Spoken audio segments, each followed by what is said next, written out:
प्रकारे भूमिका मांडतात आणि आज त्यांना कळेच ना की काय बोलायचं। बरं, अरुणजींना तरी हे कळतंय का बघूया। अरुणजी, अहो, स्थानिक स्वराज्य संस्था निवडणुकीमध्ये भाजपला युती धर्माचा विसर पडणं हे मूळ शिवसेनेच्या नाराजीचं कारण आहे का? आज स्पष्टपणे सांगून टाका।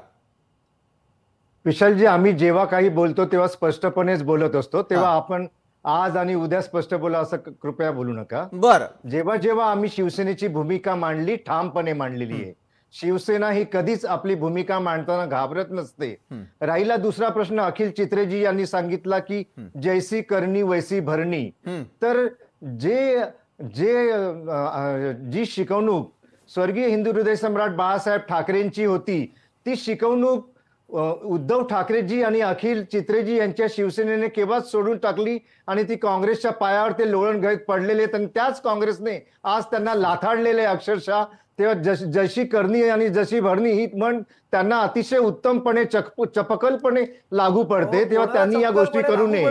आणि राहिल्या गोष्टी मध्ये बोलू नका अखिल, मध्ये बोलायचं नाही, मध्ये बोलायचं नाही, मध्ये बोलायचं नाही, मध्ये बोलू नको तू, मध्ये बोलायचं नाही, मुख्य काय ते नेते मध्ये बोलायचं नाही, शांतपणे ऐकायचं, काही म्हणाल तुम्हाला पाहिजे ते बोलत राहाल। आणि काय तुम्ही शिवसेनेबद्दल बोलता? पहिली गोष्ट म्हणजे आपण तुम्ही काय म्हणता? तुमच्याबरोबर असलेले आमदार आहेत ना, त्यांनी तर अर्ध्या आमदारांनी बाळासाहेबांना पाहिलं पण नाहीये, त्यांच्यावर काम सुद्धा केलेलं नाहीये। ते राष्ट्रवादी काँग्रेस इतर पक्षातून आलेले आहेत, त्यांना बाळासाहेबांचे विचार देखील माहित नाहीये। तुम्ही काय बाळासाहेबांच्या विचारांबद्दल बोलता? जरा 10 मिनिटं तुमच्या त्या नेत्यांना उभा करा आणि बाळासाहेबांच्या विचारांबद्दल जरा बोलायला सांगा। आणि म्हणून थेट बोलायला सांगा, त्यांना बोलायला नाही जमणार, आम्ही त्यांना बोलायला नाही जमणार, तुमच्यासारख्या कुबड्या त्यांना लागतात बोलायला। अरुणजी बोला। कसं आहे, मोठमोठ्याने ओरडलं म्हणजे तुमचे विचार अतिशय उच्च दर्जाचे आहेत असं होत नाही।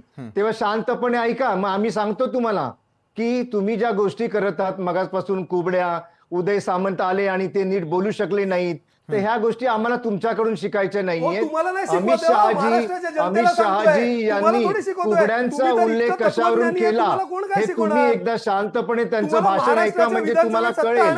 आणि शिवसेना जो आदरणीय एकनाथ शिंदेजी यांच्या नेतृत्वाखाली हा पक्ष वाढत आहे, हा पक्ष स्वर्गीय हिंदू हृदय सम्राटांचे विचार घेऊन पुढे जाते, तेव्हा तुम्ही तुमचे दुर्दैव आहे, तुमच्या पक्षाला काँग्रेसने अक्षरशः बुडवलं, तुम्हाला कळलं पण नाही। तेव्हा शिवसेना संपली हे तुम्हाला कळलं सुद्धा नाही। तुम्ही एकच उरलेलं आहे, मुस्लिम समाजाचं लांगुल चालन करणं हेच तुमच्याकडे उरलेलं आहे, बाकी काही उरलं नाही। आणि तेच तुम्ही करा। तुम्ही जनतेला 25 वर्ष टोप्या घातल्या, जनतेला 25 वर्ष टोप्या घालण्याचं काम उभा शिवसेना आणि तुमच्यासारख्या प्रवक्त्यांनी केलेलं आहे। तेव्हा उगीचच आरडाओरड करू नका।